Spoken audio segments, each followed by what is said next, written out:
નમસ્કાર મિત્રો, જો અમારા વિડીયો ગમતા હોય તો વિડીયોને લાઇક કરજો, મિત્રો સાથે શેર કરજો અને અમારી ચેનલ સબસ્ક્રાઈબ કરજો.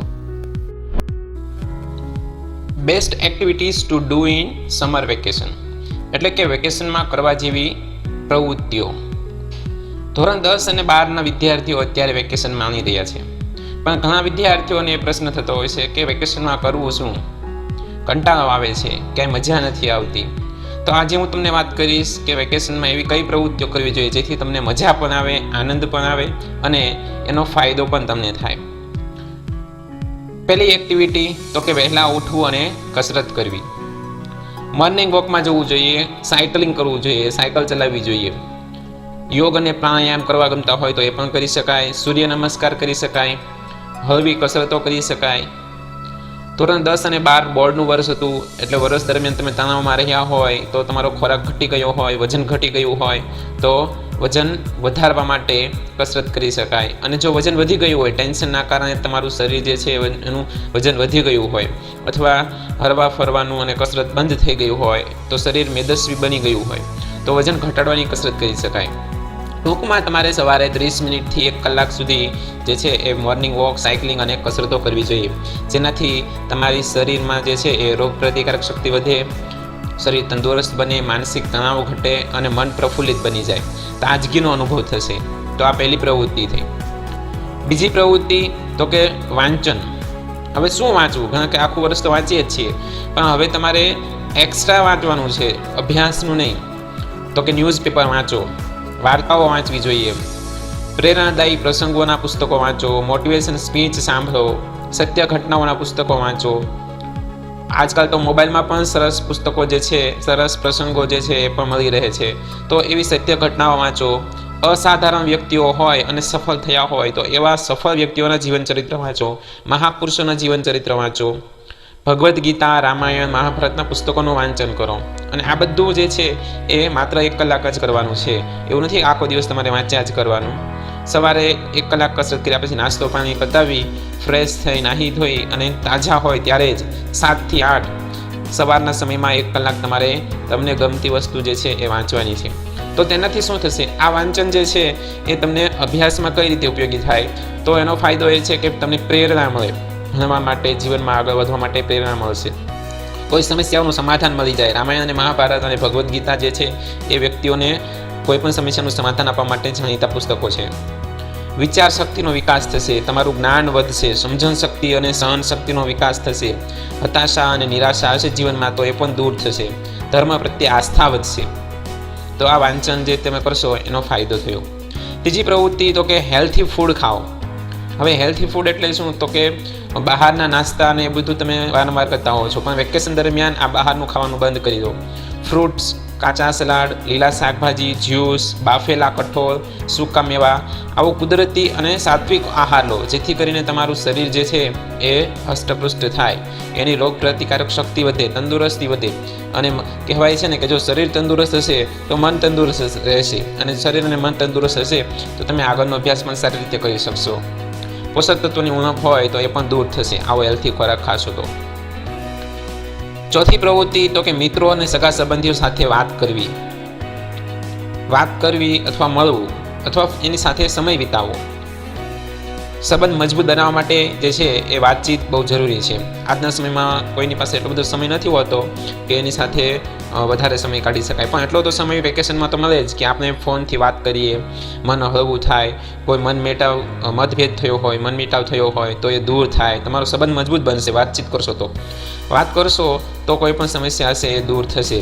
મનમાં જે કાંઈ જૂનો રાગ દ્વેષ હોય એ દૂર થાય. સંબંધો જે છે એ ફરી તાજા થશે. અને જો સારા સંબંધો હોય તો જૂની યાદો તાજી કરવી જોઈએ, જેથી કરીને તમારો સંબંધ જે છે એ વધારે મજબૂત થશે. અને જૂની યાદો તાજી કરશો તો તમને પણ ગમશે, આનંદ મળશે. એક તમારો સોનેરી સમય જે છે એ તમારી સ્મૃતિ તાજી કરાવશે. કોઈ મતભેદ દૂર થાય અને દૂર ન થાય એમ હોય તો માફી માંગીને પણ એ મતભેદ દૂર કરવો જોઈએ અને માફ કરી દેવા જોઈએ. વિશ્વાસ વધે, તમારો સંબંધ જે છે એ વિશ્વાસના પાયા પર રચાયેલો હોવો જોઈએ.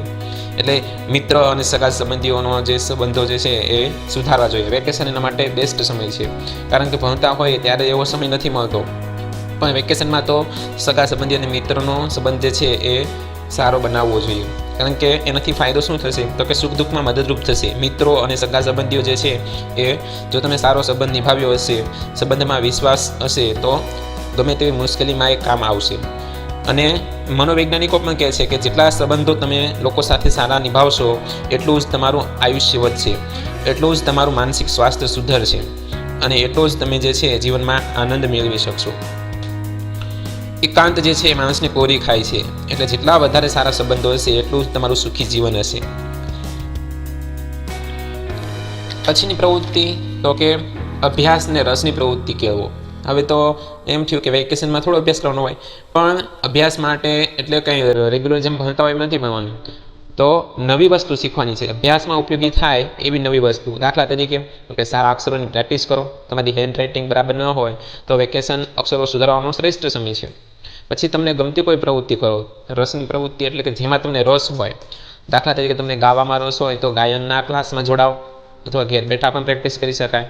સંગીત સાંભળો, કોઈ વાદ્ય વગાડતા શીખવું હોય તો શીખી શકાય. નાટ્ય અને નૃત્યમાં રસ હોય તો એની પ્રેક્ટિસ કરી શકાય, એના ક્લાસમાં પણ જઈ શકાય. મનગમતી રમત રમી શકાય, મનગમતી ફિલ્મો જોઈ શકાય, નવા નવા શબ્દો જાણો. અંગ્રેજી તમારું કાચું હોય તો સ્પોકન ઇંગ્લિશના ક્લાસ કરી શકો છો. કમ્પ્યુટરમાં રસ હોય તો કમ્પ્યુટરના ક્લાસ કરો. કરાટે, સ્કેટિંગ, જુડો, કુસ્તી, ડાન્સ, ચિત્ર, ઘણી બધી એક્ટિવિટી છે કે જે તમને મજા પણ આવે અને એમાં તમે કારકિર્દી પણ બનાવી શકો છો. એટલે તમને જો આમાંથી કોઈ પણ પ્રવૃત્તિમાં રસ હોય તો એ પ્રવૃત્તિ તમે વેકેશનમાં કરી શકો છો. હવે એનો ફાયદો શું તો કે સતત બીજી શેડ્યુલમાં આ બધી પ્રવૃત્તિ કરવાનો સમય નથી મળતો. તો મનને ગમતી પ્રવૃત્તિ ક્યારે કરવી તો વેકેશન એના માટે બેસ્ટ સમય છે. પછી તો કે ઘરકામ અને પરિવારની પ્રવૃત્તિમાં મદદ કરવી. તો આપણે ઘરકામમાં રેગ્યુલર સમયમાં મદદ નથી કરી શકતા, બહાના બતાવતા હોય ઘણી વખત, અથવા સમય નથી હોતો કે ઘરના કામમાં આપણે મદદ કરી શકીએ. ઘરકામ કરવું એ પણ બહુ સારું કહેવાય. ઘણા લોકોને ઘરકામમાં મદદ કરવી ગમતી નથી, અથવા ક્ષોભ અનુભવતા હોય, શરમ અનુભવતા હોય છે. પણ કોઈ કામ નાનું નથી, કોઈ પણ કામ જે છે એ અઘરું પણ નથી. એટલે કોઈ પણ કામ શીખી શકાય. વેકેશનમાં ઘરકામમાં મદદ કરશો તો એ ભવિષ્યમાં પણ ઉપયોગી થશે. રસોઈમાં મદદ કરીએ છીએ ને રસોઈ બનાવતા આવડતું હશે તો ભાઈઓને પણ એ ભવિષ્યમાં ઉપયોગી થશે. ઘર મૂકી અને બહાર ક્યારેક ભણવાનું થાય તો રસોઈ બનાવતા આવડતું હોય તો એ ભવિષ્યમાં ઉપયોગી થાય. પછી સાફ સફાઈમાં મદદ કરી. બહેનો જે છે એ મમ્મી પપ્પાને સાફ સફાઈમાં ઘરકામમાં મદદ કરે તો એ પણ બહુ સારી પ્રવૃત્તિ છે. પિતાને ધંધામાં મદદ કરવી. પરિવારનો કોઈ પોતાનો બિઝનેસ હોય તો એમાં પણ તમે મદદ કરી અને પિતાને આર્થિક ટેકો આપી શકો છો. વેકેશન જે છે એ પરિવાર સાથે વિતાવવાનો સમય છે. જે મિત્રો સાથે સમય વિતાવવો જરૂરી છે એમ પરિવાર માટે પણ સમય આપવો જરૂરી છે. આર્થિક ઉપાર્જન થાય એવા કામ પણ શીખી શકાય. ભલે પાર્ટ ટાઈમ કોઈ નાની એવી નોકરી કે કોઈ નાનું એવું કામ કરો તો પિતાને આર્થિક મદદ મળી જાય. કમાઈ કરતાં શીખી જઈએ, આત્મનિર્ભર બની જઈએ. પૈસા વાપરતા પહેલાં કમાતા પણ શીખવું જરૂરી છે. તો આપણને જે છે એ પરિવારના સભ્યો સાથે હળી મળીને રહી શકીએ. પિતાને ગર્વથી કહી શકીએ કે પપ્પા હું પણ તમને મદદરૂપ થઈશ. આનો ફાયદો શું તો કે આત્મનિર્ભરતાનો ગુણ વિકસે છે. આત્મસન્માન સાથે ગર્વથી જીવન જીવતા શીખી શકાય. પરિવારને મદદ મળે, માતા પિતાનો પ્રેમ વધે, પરિવાર ભાવના કેળવાય, પૈસાનું મૂલ્ય સમજાય, શ્રમ કરતાં શીખાય અને આળસ દૂર થાય. આ બધા ફાયદાઓ જે છે એ છે. બીજી પ્રવૃત્તિ તો કે ઘર આંગણામાં વૃક્ષો વાવવા જોઈએ. પ્રકૃતિ જે છે એ જીવન માટે જરૂરી છે. પ્રકૃતિ નહીં હોય તો પૃથ્વી પર માણસનું જીવવું મુશ્કેલ બની જશે. એટલે પ્રકૃતિ સાથે સમય વિતાવવો જોઈએ અને વૃક્ષો, ફૂલ, છોડ, ઔષધિ જે પણ અનુકૂળતા હોય એનો ઉછેર કરવો જોઈએ, એની કાળજી રાખવી જોઈએ. પ્રકૃતિ સાથે સમય વિતાવશો તો મન પણ પ્રફુલ્લિત થઈ જશે.